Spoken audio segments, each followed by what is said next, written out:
Bonjour à toutes et à tous, bienvenue dans cette nouvelle vidéo de Tarot Anna. Si vous souhaitez apprendre à tirer les cartes pour vous ou vos amis, alors cette vidéo est faite pour vous. En effet, dans cette vidéo, nous allons apprendre ensemble à faire un tirage en croix avec le tarot de Marseille. Regardez bien cette vidéo jusqu'au bout afin de découvrir tous mes secrets pour des tirages réussis. N'oubliez pas, vous pouvez soutenir notre chaîne en vous y abonnant et en mettant un pouce bleu sur la vidéo. C'est parti!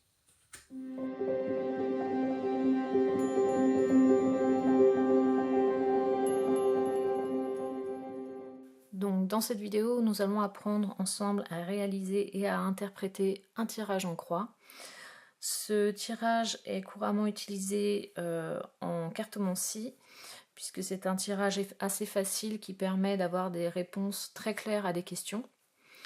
Ce tirage est également très rapide. Vous pouvez utiliser l'ensemble des cartes des arcanes du tarot de Marseille, que ce soit les arcanes majeures ou les arcanes mineures. Vous pouvez également utiliser uniquement les arcanes majeures pour plus de facilité.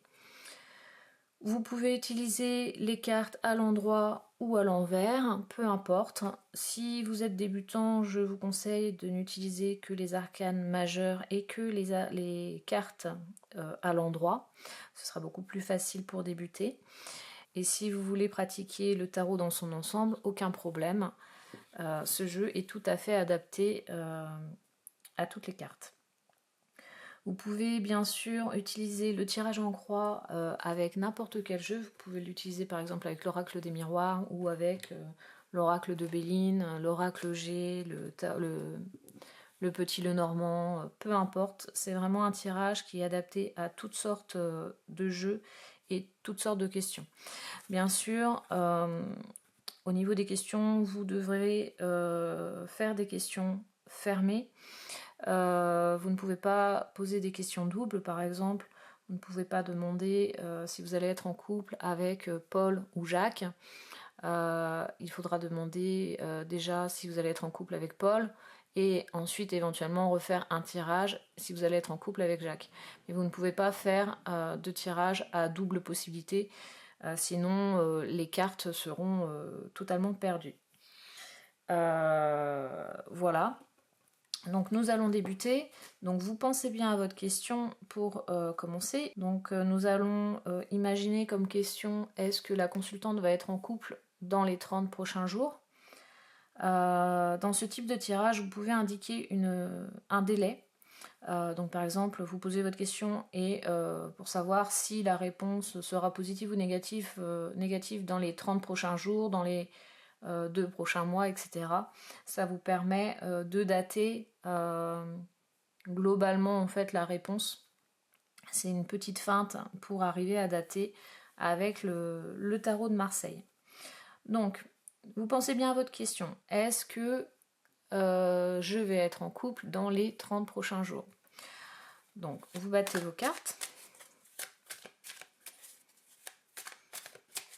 Si vous utilisez un jeu où vous souhaitez avoir les cartes également retournées, pour bien les mélanger, je vous conseille de prendre le jeu, de le diviser en deux et de battre les cartes en diagonale, en fait, de les faire passer les unes au-dessus des autres, ce qui vous permettra vraiment d'avoir des cartes à l'endroit et à l'envers de façon aléatoire.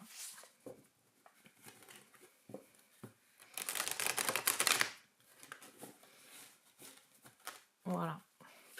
Donc ici, notre jeu est bien battu. Nous allons poser les cartes du coup sur la table et nous allons tirer 5 cartes.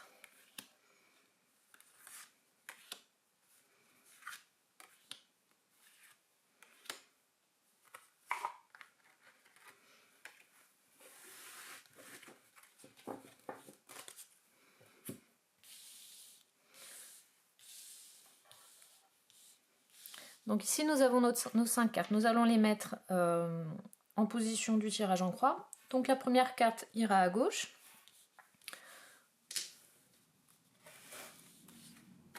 Voilà. La deuxième carte ira à droite. La troisième ira en haut. La quatrième ira en bas. Et la cinquième ira au centre. Donc ici nous avons notre tirage en croix. Donc là, on a tiré toutes les cartes et donc nous allons analyser chacune de ces cartes en fonction de sa position. Ensuite, donc nous aurons fait déjà une première interprétation et ça va nous donner du coup une interprétation plus globale en fonction de toutes les cartes. Donc en position 1, donc la position 1, ça représente le présent, la situation actuelle. Nous avons le chariot. Donc là, on va indiquer que la consultante, en fait, a tendance à se décourager. Elle ne sait plus du tout quel chemin prendre, en fait, puisque le chariot, on parle vraiment d'aller vers quelque chose, de contrôle. Et là, on ne tient plus du tout les rênes, on ne sait plus du tout vers où aller, on commence à se décourager dans sa vie sentimentale. Donc cela pourra indiquer effectivement que la consultante en a marre de son célibat, par exemple. Ensuite, nous avons le 6 de coupe en position contre. Donc la position à droite, la deuxième carte, représente toujours les blocages, tout ce qui vient en contre par rapport à la question posée. Donc ici, on a le 6 de coupe. Le 6 de coupe, ça parle du passé. Sauf que ici, elle est dans une situation de blocage. Donc moi, je vais surtout prendre le côté négatif de cette carte. Qu'est-ce que cela indique ? Si cela indique donc qu'on parle du passé, ça peut vouloir dire que le passé est encore très présent dans la vie du consultant. Donc, on va pouvoir dire que la consultante a du mal à tourner la page, peut-être par rapport à une relation passée, peut-être tout simplement qu'elle n'ose pas avancer parce qu'elle pense encore au passé, parce qu'elle pense à des choses qui se sont passées avec... elle a ce côté nostalgique qui freine en fait cette possibilité de se mettre en couple. Voilà. Donc ensuite, nous avons la carte numéro 3 en position du dessus. Donc cette carte, dans cette position-là, c'est la carte de l'événement. Donc l'événement qui va arriver. Donc ça peut être un guide, ça peut être un événement. C'est vraiment la carte de l'aide extérieure, on va dire. Donc ici, c'est une très belle carte. Nous avons le cavalier de coupe. Et le cavalier de coupe, en fait, ça indique une personne qui arrive, quelqu'un qui est romantique, un prince charmant, un chevalier servant, c'est vraiment une très belle carte. Donc là, j'ai déjà analysé ça. Donc là, on peut imaginer qu'il y a une personne qui va arriver dans la vie de la consultante. Et donc maintenant, nous allons analyser les deux dernières cartes. Les deux dernières cartes, vous pouvez les analyser donc déjà séparément et vous pouvez les analyser ensemble. Puisque ce sont des cartes de synthèse. Ici, on est sur la petite synthèse, la petite réponse à la question. Et ici, la synthèse globale qui va vraiment réunir un petit peu l'ensemble des cartes et qui va vraiment vous indiquer ce qui va se passer, du coup, ici, dans les 30 prochains jours, puisque la question était, est-ce que la consultante va être en couple dans les 30 prochains jours ? Donc, en carte numéro 4, nous avons la mort inversée. Ici, on va surtout parler d'une incapacité à accepter le changement. Un changement arrive, il y a vraiment une transformation. Cependant, la consultante a du mal à avancer. Et je pense que là, quand on parle en blocage du passé, je pense que la consultante a vraiment du mal à passer à autre chose. Ce qui fait que ça la bloque dans cette possibilité d'arriver à se mettre en couple. Donc ensuite, nous avons la carte du 9 de coupe au milieu, donc c'est la synthèse, et le 9 de coupe, c'est une très belle carte. Ici, on va vraiment parler de vœux exaucés. C'est vraiment, on a toutes les coupes derrière nous, et on est vraiment dans une situation très confortable. On a réussi à avoir ce que l'on voulait. C'est la carte du vœu qui est exaucé. Donc ici, ce que peut nous indiquer ce tirage, au regard de toutes les cartes que nous avons tirées, c'est que la consultante a actuellement des blocages par rapport à son passé, par rapport éventuellement à une relation passée, à un ex, pour pouvoir avancer. Elle a encore du mal, mais d'après ce tirage, il pourrait y avoir quelqu'un qui arrive dans dans ces 30 prochains jours, qui arrive et qui est chevalier servant, très romantique, voilà, avec vraiment des bonnes intentions, et cela pourrait faire changer la donne. C'est-à-dire que là, il risque d'y avoir une période de blocage, d'instabilité, où la consultante ne sait pas vraiment si elle veut être en couple ou si elle veut rester dans son passé, puisque le passé prend vraiment beaucoup la place au niveau des blocages. Par contre, comme on voit que le vœu est exaucé, on aurait tendance à dire que effectivement une personne arrive et cela pourrait changer la donne. Voilà. Donc c'est comme ça qu'on fait un tirage.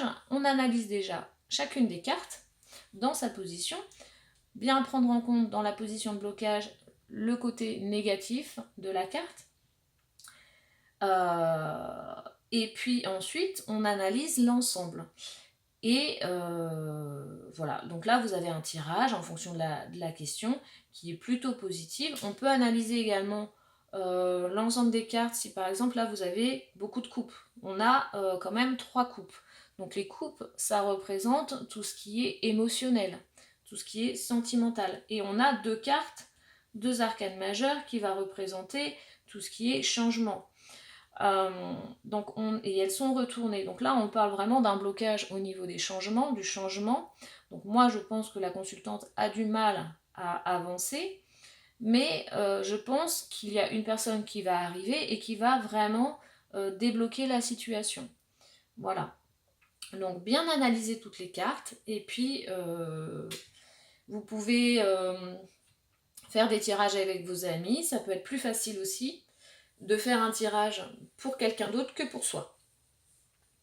Voilà. Ce tirage en croix, vous pouvez le faire avec n'importe quel jeu, vous pouvez le faire avec l'oracle des miroirs, avec Béline, avec le petit Lenormand, peu importe, vous le faites avec le jeu que vous souhaitez.